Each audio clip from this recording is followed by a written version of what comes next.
Leopoldo López es mi invitado esta noche. Yo le preguntaba, ¿cómo considera usted que ha manejado la oposición, la Mesa de la Unidad y específicamente Enrique Capriles a la oposición después del 14 de abril? ¿Qué habría hecho usted?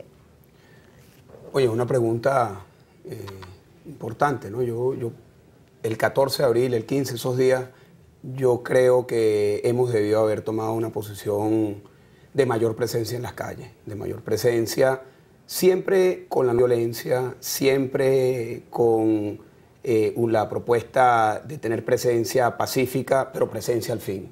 Yo soy un creyente de que en la situación de crisis difícil en la que nosotros estamos, de un gobierno totalmente irresponsable, que no atiende a la Constitución, que no atiende a las instituciones como deberían de ser, requiere un contrapeso que solo se puede construir con el voto y con la calle. Yo no creo que solamente podemos votar como única alternativa. Yo creo también en la protesta, en la calle, en el hecho colectivo de hacerle un contrapeso, sí, de forma pacífica, que por demás, Shirley, es importante decirlo, está en la Constitución, es un derecho que tenemos.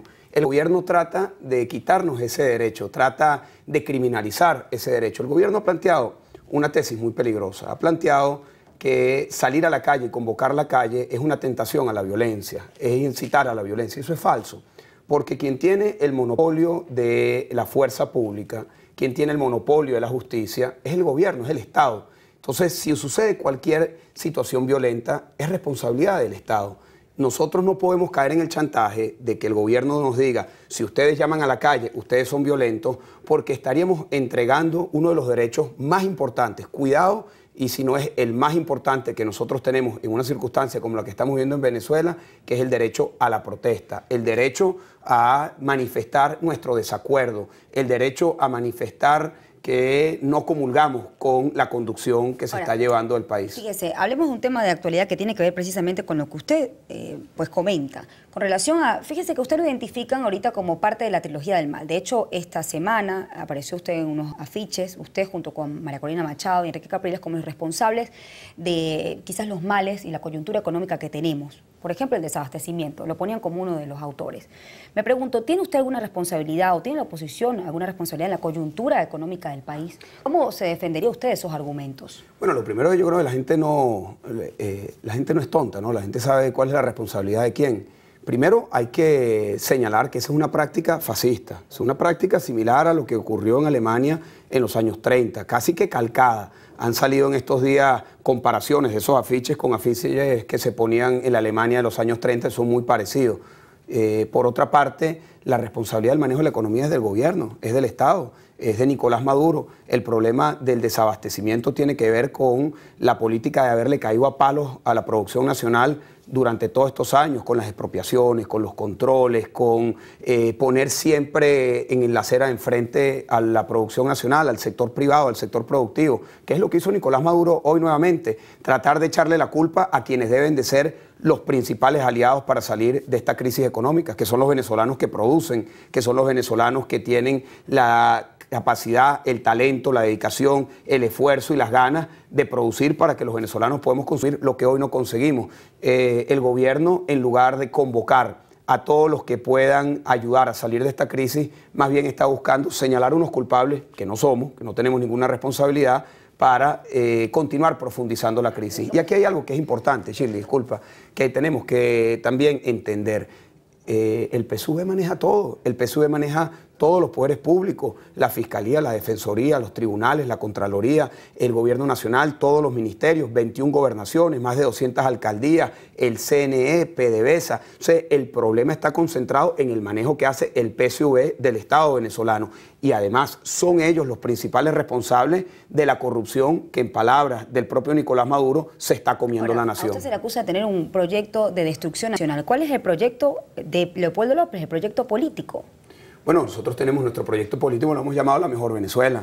Nuestra vocación, toda esta lucha que estamos haciendo, toda la dedicación que tenemos para salir de este desastre que hoy tenemos en Venezuela, tiene que ver con nuestro sueño, que es la mejor Venezuela, una Venezuela de paz, de bienestar, de progreso, que podríamos hablar de cada uno de esos temas, podríamos hablar de cómo nosotros estamos convencidos que podemos consolidar una Venezuela segura, cómo lograr que la economía salga a flote y podamos tener una economía fuerte. Yo vengo de la frontera. Hoy nosotros somos el país pobre de la frontera. Hace 15, 20 años éramos el país rico de la frontera. Hoy nuestra moneda devaluada, nuestra economía por el piso, la inseguridad por el piso, que era el cuento hace 15, 20 años al revés, que era la realidad de Colombia hace 15, 20 años. ¿Culpa de quién es eso? Es culpa del gobierno. Yo le preguntaba específico su proyecto político. Usted hace unos días estuvo en Apure, en Guasdualito, y sucedió algo que quizás conmocionó a la opinión pública, tanto de la oposición como del gobierno. Usted derribó una estatua de Fidel Castro. Yo me preguntaba si una persona comulga con el proyecto bolivariano y quizás también comulga con Cuba, ¿cómo se vería esa persona en un proyecto político liderado por usted? Mira, para precisar, eso fue el pueblo, fue la gente del Amparo que tumbó no solamente la estatua de Fidel Castro, sino la de Marulanda también, en donde participó incluso el artista que puso esas estatuas allí. Y yo te diría algo, yo creo que esos no son símbolos que nosotros podemos permitir pasivamente que estén en las plazas públicas, ni que estén en las instalaciones militares.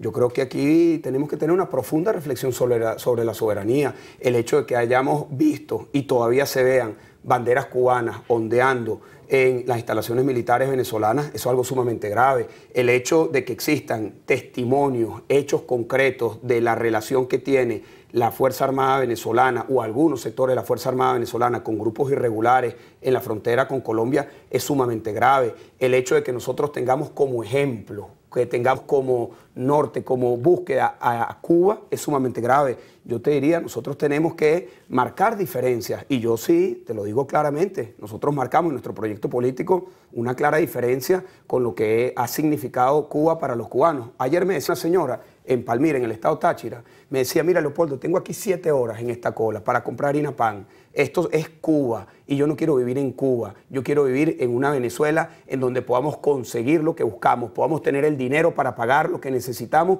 y podamos estar tranquilos en las calles. Yo comulgo con esa visión de esa señora, que es lo que recojo en toda Venezuela. Pero también hay una visión de país que, a pesar de la riña política, la gente quiere que haya entendimiento, que haya reconciliación. Fíjese, precisamente hoy Enrique Capriles tuvo una audiencia con el Papa Francisco y él pedía entendimiento y diálogo. Yo me pregunto, ¿hay voluntad de diálogo de parte de la oposición, de parte de Leopoldo López, de sentarse con un presidente al cual ustedes no reconocen?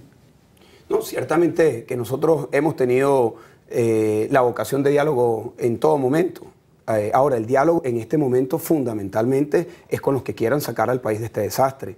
El principal promotor de la confrontación del odio, porque es odio, incitación a la violencia, al odio, es Nicolás Maduro. Lo volvió a hacer el día de hoy en cadena nacional. Es decir, el que hoy está planteando profundizar la división del país es Nicolás Maduro. Y yo te digo algo con el corazón en la mano, Shirley, yo no tengo ninguna duda que para nosotros sacar el país adelante, para poder reconciliar al pueblo venezolano, tenemos que salir del gobierno de Nicolás Maduro. No hay manera que el gobierno de Nicolás Maduro sea un factor de entendimiento. Fíjese, yo estoy absolutamente convencido que para lograr la conciliación... En el marco constitucional, eso es importante sí, decirlo. Claro, y lo podemos Ahora, hablar. La otra pregunta es que, fíjese, independientemente de la disputa que hay quién ganó o no, son 200.000 votos que pudo haber también tenido el presidente Nicolás Maduro. Yo me pregunto, ¿qué pasa con esa otra parte del país? Usted dice, bueno, hay que salir del presidente Nicolás Maduro desde el punto de vista constitucional, según los mecanismos constitucionales electorales. Pero la pregunta es, ¿qué pasa con ese otro país que sí votó por eso? Son 200.000 votos, hay otra mitad que hay que reconocer. Bueno, allí la carga de la duda la tiene el propio Nicolás Maduro, el TCJ y el CNE cuando no hicieron las auditorías. Si hubiesen hecho las auditorías de revisar los cuadernos, de verificar que no votaron los muertos o que no votaron los venezolanos que están en el exterior, obviamente no tendríamos duda. Yo no tengo duda que Nicolás Maduro se robó las elecciones en complicidad con el CNE y con el TCJ.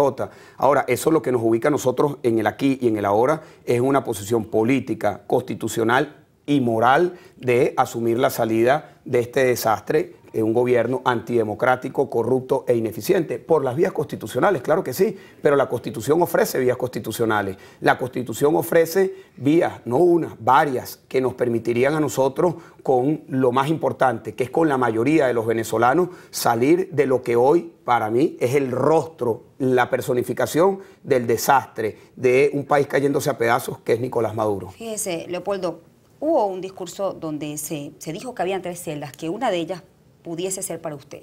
¿Cómo maneja la familia de Leopoldo López, cómo maneja Leopoldo López la posibilidad de que usted no vea todos los días a su familia, que usted realmente lo pongan preso? ¿Ha pensado esa posibilidad?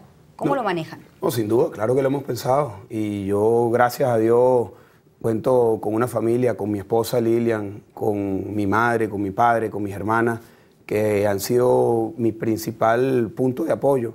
Me apoyan en este momento, me han apoyado siempre y sobre todo Shirley, porque tanto ellos como yo sabemos que yo no tengo rabo de paja y yo he asumido las posiciones que he asumido porque son convicciones muy profundas de lo que nosotros tenemos que hacer hoy en Venezuela, y a nosotros que estamos, bueno, circunstancialmente en una posición de vanguardia en el liderazgo, nos corresponde ser intérpretes de un país que quiere cambio, de la mayoría de un país que quiere encauzar un cambio. Nosotros no podemos estar al margen de ese sentimiento, ni podemos estar detrás del pueblo que está buscando un cambio. Estamos obligados a estar en la vanguardia, a la cabeza de ese cambio. Y yo, bueno, aprovecho esta oportunidad que me das para darle las gracias a mi familia, a mi esposa, a mis padres, a todos los que me han acompañado y por supuesto a los amigos y a todas las personas que nos han acompañado en este momento. Todos los días?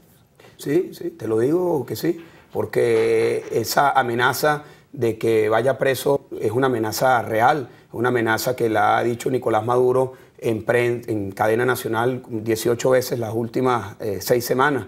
Es una amenaza real, no está viniendo de cualquier persona, no es una amenaza anónima, es del presidente de la República, cobarde, por cierto, muy cobarde, porque primero él no es ni juez para estar haciendo ese tipo de anuncios, ni tampoco tiene elementos para meterme preso. Ahora, es una amenaza y gracias a Dios, como te dije, esto lo he venido conversando, pero la mayor fortaleza está en mi familia y en el pueblo venezolano, que estamos convencidos que necesitamos un cambio. Gracias, Leopoldo, por habernos acompañado esta noche. Muchísimas gracias. Este es tu espacio, cuando quieras puedes venir, estaremos pendientes sin duda alguna de tu caso. Gracias por habernos acompañado, hasta mañana.